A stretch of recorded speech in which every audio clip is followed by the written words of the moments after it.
কি খবৰ আপোনালোকৰ মই আছো আজি তেজপুৰ পাটগাঁৱত আজি যেহেতু ষ্টাৰ প্ৰগ্ৰাম হৈ আছে আজি যেহেতু ইয়াত বিপিন চাউদানা আহিব যোনে নেকি দেশৰ কাৰণে আৰু অসমৰ কাৰণে যোনবিলাক দেশ প্ৰেমৰ কাৰণে গান গায় আৰু তাকে মই আপোনালোকক দেখাব খুজিছোঁ আৰু ময়ো চাম আৰু কেনেকুৱা হয় নিশ্চয় জনাব নাপাহৰিব নতুনকৈ আহিছে যদি নিশ্চয় ছাবস্ক্ৰাইব কৰি যাব আহক তেতিয়াহ'লে আমি প্ৰগ্ৰাম চাব গৈ গীতটো গাই নেকি হয় একেলগে জপিয়াব লাগিব ভাল লাগিব হয় ৰাইট এইটো এটা মোৰ খুবৰ গীত এটা অনুভৱৰ গীত অসমৰ থলুৱা সংস্কৃতিবিলাক লাহে লাহে হেৰাই গ'ল নেকি অসমৰ থলুৱা বাদ্যবিলাক নাইকিয়া হ'ল নেকি তাকে লৈ এই গীতটো কৰিছিলোঁ অসমৰ ৰাইজে আদৰি লৈছে গতিকে এই গীতটোকে গাইছোঁ ৰাইজ সকলো অকণমান সহযোগ কৰিব হয় আজি আমাৰ বৰপাট গাঁৱৰ ৰঙালী বিহু সন্মিলনত হাজাৰ হাজাৰ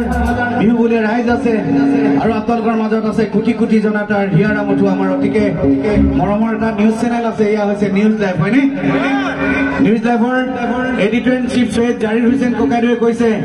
বিপিন আজি বৰপাট গাঁৱৰ ৰাইজক আমাৰ নিউজ লাইভৰ মৰম দিবা আমি গোটেই প্ৰগ্ৰেমটো আজি গোটেই বিশ্বতে দেখাবলৈ প্ৰয়াস কৰিম আমি গতিকে নিউজ লাইভৰ কাৰণে এটা জোৰদাৰ হাততালি একেলগে ধন্যবাদ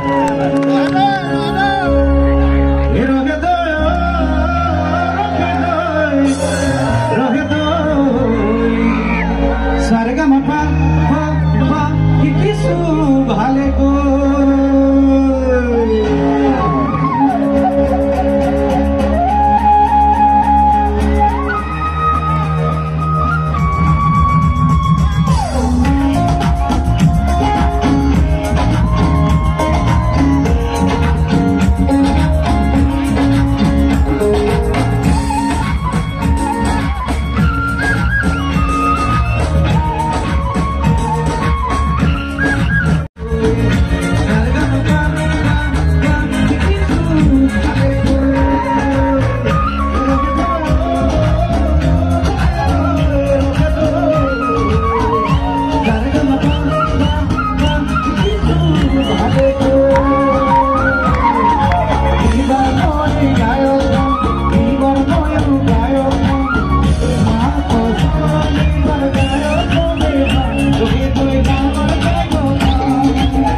অসমীয়া মানুহে উপলব্ধ কৰিব কুলকুল নিগেৰা দোকানী দতৰা এইবিলাক ফাংচনত বজাই থাকিলে নহ'ব এইবিলাক বজালেনো কোনে কথা মানিব একচন গাই দে ড্ৰাম চেট বজাই দে দুদিনতে বনি যাবি কিছে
অসমীয়া মানুহ হিচাপে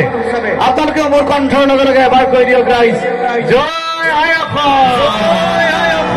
জয় আই অসম দোহৰ পাবে মই